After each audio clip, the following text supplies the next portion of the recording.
Welcome to Lawrence County History Corner, and this is 2026, and although we're starting a little late due to weather and everything else, we're going to start off with a bang, I guess you could say. Specifically, a bang that happened in 1887. On the 30th of May, 1887, at 10 o'clock in the morning, an explosion rocked the tri-state. A steam elevator exploded on the Huntington wharf. Now, what was interesting is I came across this searching for other information for our genealogy department for someone, and it referenced both Huntington and Burlington, Ohio, as if they were the same location. Literally, in the Cleveland Press article, it actually mentioned both locations as the site of the explosion. So I'm assuming, we're going to make the assumption that the explosion actually occurred close to, in Huntington, close to where Burlington was, just on the West Virginia side of the Ohio. However, the explosion did spread debris for miles in the surrounding area.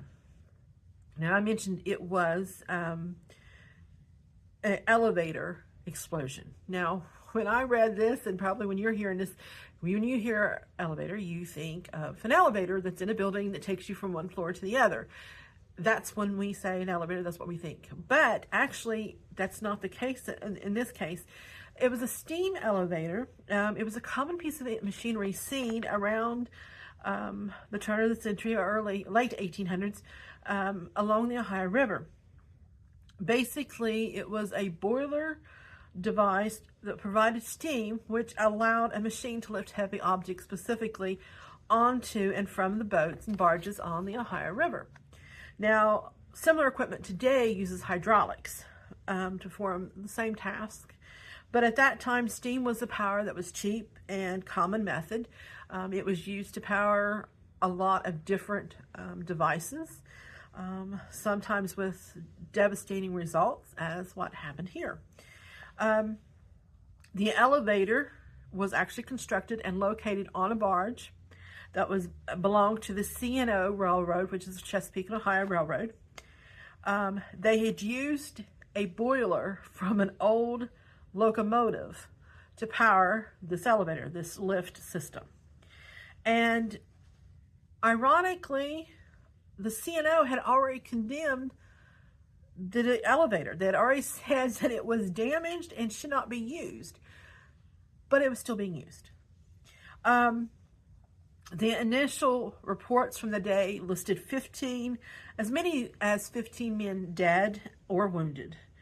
By June 1st, when most of the articles had arrived, only 3 bodies had been recovered from the wreck. The 3 deceased were listed as Kelly, age 38, Hebson Reese, a foreman, and William Albertson. Oddly, Kelly and Reese's deaths were not recorded in the Cabell County death records.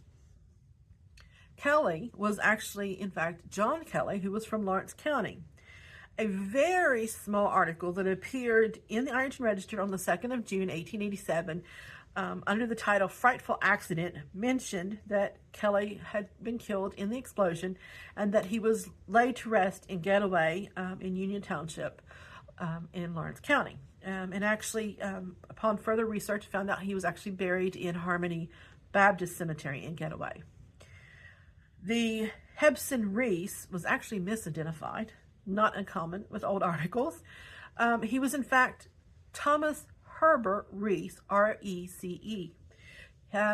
I found multiple records that used multiple different spellings of his last name and his first name, which is kind of not exactly strange, considering he didn't seem to go by Thomas, he went by Herbert. But he was born in 1847, and he was the husband of Edmund E. Morris Reese. He was the father of 6 children, and his youngest daughter, Lena, was not even a year old when the explosion took his life. On the 28th of June, 1887, we do find more information out about Herbert Reese. There was a will filed, well, it wasn't really a will so much as it was a estate plan.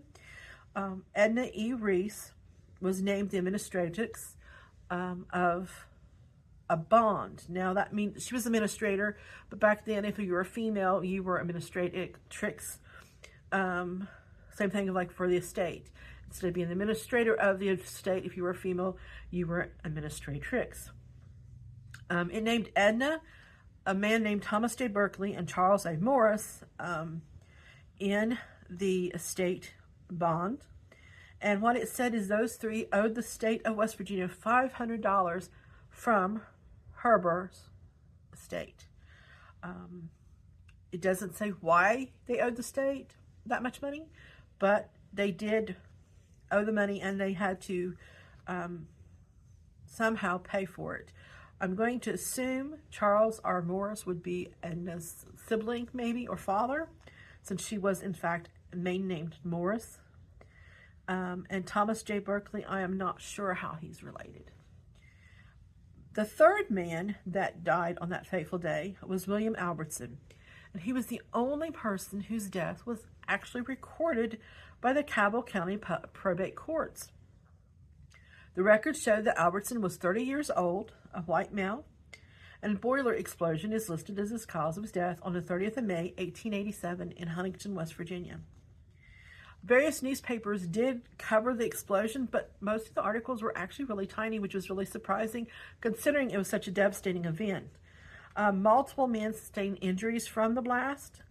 Besides the three that passed away, an engineer named John Cox, a man named George Newman, and Chauncey Balsinger were all three mentioned as being injured. There was another dozen or so men left unnamed that were injured in the explosion. When the explosion took place, they estimated 40 men were working on the boat. Then there were several people who witnessed the explosion from another nearby barge. And a train car that was near the barge itself was on tracks, was nearly destroyed because of the explosion. Another man, John Perry, was listed as missing. I could not find whether he survived or he passed. I could not find a death record for him at all. But then again, I couldn't find a death record for John Kelly or Thomas Herbert Reese. I find it very odd that those three, even in Lawrence County and not in Cabell County, they didn't record them. Pieces of the wreck were found over a mile away. A lot of the men were blown off the barge and into the Ohio River. What I found interesting is they talked about many being still missing, but none others were recorded that I know of. And like I said, the newspaper articles were quite small. Several men were seen hurled through several feet into the air before landing in the Ohio River. And as of the 1st of June, their bodies had not been recovered. There was a group of men who were dredging the Ohio River in hopes of recovering the bodies of the men who had died or landed in the river. According to the reports, the explosion was caused by the condemned boiler. The company, the C&O Railroad, had been warned not to use that the defective boiler that was used on this elevator. They ignored the warnings, and sadly, many men paid the price. There are quite a few articles, like I said, Cleveland Press, the Stark County Democrat from Canton, Ohio. There was 2 articles in Wheeling, West Virginia. And of course, the Ironton, Ohio, the Ironton Register also covered the story, but most of the stories were really small, which is really surprising considering how devastating this would have been for the time period. But that is the story of the 1887 steam elevator explosion. I hope you enjoyed this story, and I will see you next time.